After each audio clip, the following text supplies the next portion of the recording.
Well, thank you very much. I really very much would have regretted not to introduce two old friends who are Mauro Igrera and Federico Denato, who will co-chair this risk management section. So let's keep the finger crossed, not only because of the risk we want to escape, but because I think Federico in particular, initially Mauro, but then in the detail, Federico, he made a sort of staccanovistic work for this session. So please, Federico, let us have, and Mauro, a little bit of space for free intervention from the public and for the not section panelists. Very short. Because this is a sort of melting pot of experience, and we want to have the contribution of everybody.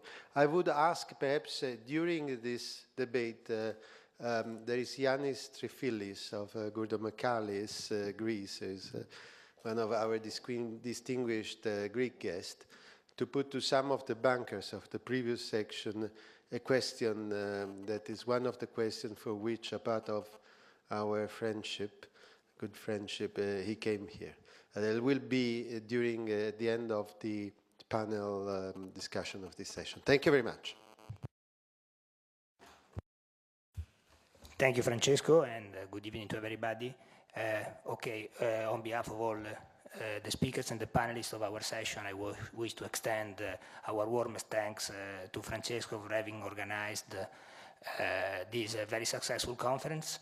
And personally, I hope to be able to support the conference for many years to come. Today, we have the privilege, of having here a number of speakers that I believe should add a major contribution to the work of today. I'm co-chairing this session with Federico Deodato, the Managing Director of PL Ferrari. Originally, we had to run two separate sections. One was for Halle Machinery, one was for P&I. Then, taking into account some overlappings and also the time constraint, we decided to merge into one section, which is named Insuring and Managing the Risk. I leave the floor now to Federico Deodato, for a few words of presentation, and then we'll start with the speakers. Very quickly, because of course we are late. Thank you, Francesco, for this. Just to quickly introduce the speakers for the P&I part of this session. And the first speaker is going to be Pietro Galizzi. He is the General Counsel and Senior Vice President of Saipem. We are going then to have Vernon Sewell, the partner of Bentley Stokes & Lawless, London Solicitors. We have then the pleasure of having two important panelists. We have Alistair Groom, who is the CEO for the Standard Club, and we have Stephen Martin, who is the Deputy Chairman and Chief Operating Officer for the Steamship Mutual. Mauro, if you want to introduce yours. On our side, we have the privilege of having with us today, three representatives of the major insurance company operating in the Italian market. We will start with Angelo Ansaldo, and it's from SIAT. SIAT is a leading marine insurance in Italy, a specialized company on behalf of the Saipem Area Group for hull and cargo. And Angelo Ansaldo, spent most of his career in SIAT, and today is director of the whole hull department. And he will give to us an overview about the marine insurance market domestically and internationally. I leave the floor to Angelo. 10 minutes to go. Thank you, Mauro.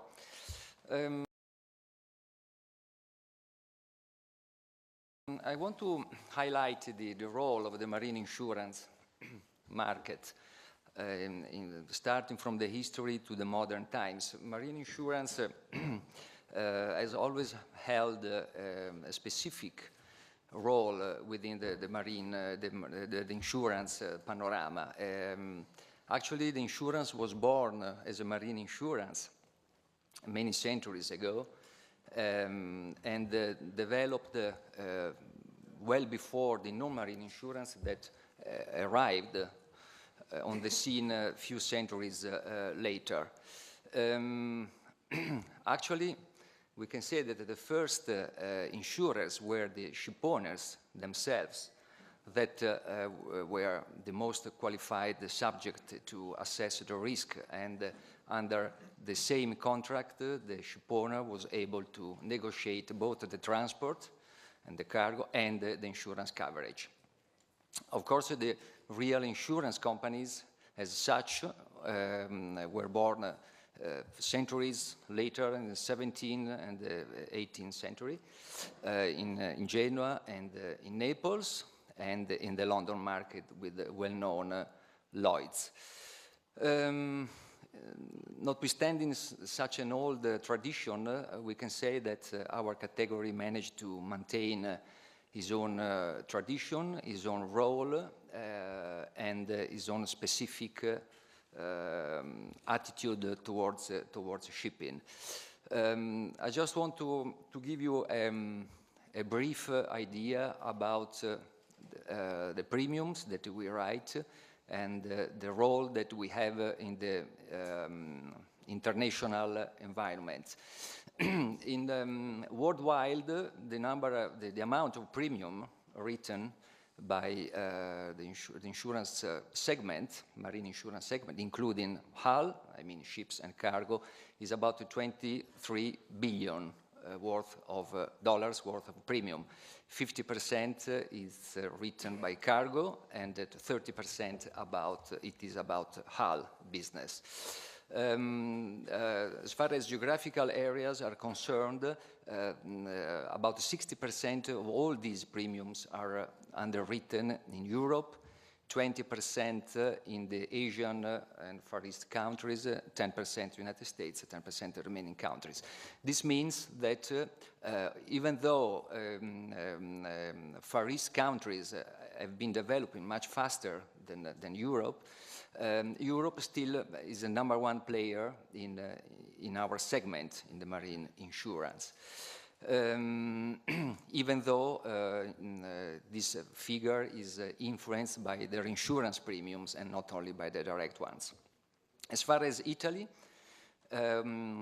we can say that our market is controlled mainly by 2-3 groups that are writing more or less 750 million euros every year, including hull and cargo. And this is 0.6% of the overall premium written by all the insurance companies, including the non-marine related business, so life and non-life. The total premium written in Italy is 120 billion euros, so we are a very small field. For 2010, we can expect an increase in our premiums by 5%, more or less.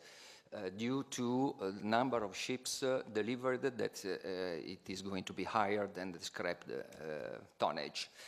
The statistics affecting our market. We have 2 different features. The total losses is a very limited number, percentage-wise, of the world fleet, and is a continuing decreasing number, luckily, amounting to 0.2% of the world fleet. So in percentage terms, it's very little.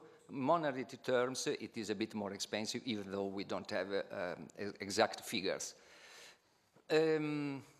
Partial claims, so-called PA claims, particular average claims, on the contrary, it is always on the high side. We have a very, very strong strand of claims still affecting our category. I'm talking about chiefly 3 class of claims. The machinery claims, about 35% of the overall, of the total, 20% groundings and 20% collisions.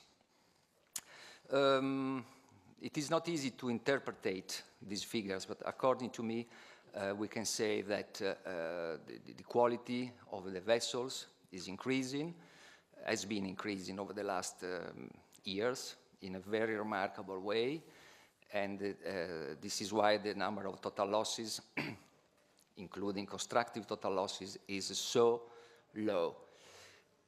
But we have the well-known problem of the crew. This is a serious issue that everybody knows, and we can say that the crew negligence or crew errors, whatever we can call it, is accounting for about 80% of the marine casualties affecting all of us. And this is a very interesting data. And another information to draw your attention to is the average claim cost for the insurance company, talking always about hull business. About 12 years ago, the average claim cost, excluding the major events, of course, excluding total losses or big fire, big collisions, was $150,000. Nowadays, the same claim in 2009 is $300,000, so it's more or less the double. This figure is affected mainly by fluctuations in currencies, cost of raw materials, cost of repairs, even though cost of repairs is going down, but it used to go up until a few months ago, a few years ago. And as far as the composition of our markets is concerned, we can say that nowadays we have a very high degree of concentration of insurance companies in Europe that was not existing before.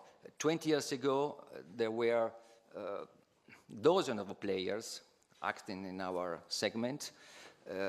Today, we are very, very few players left due to concentrations, mergers, acquisitions, sale, etc., etc.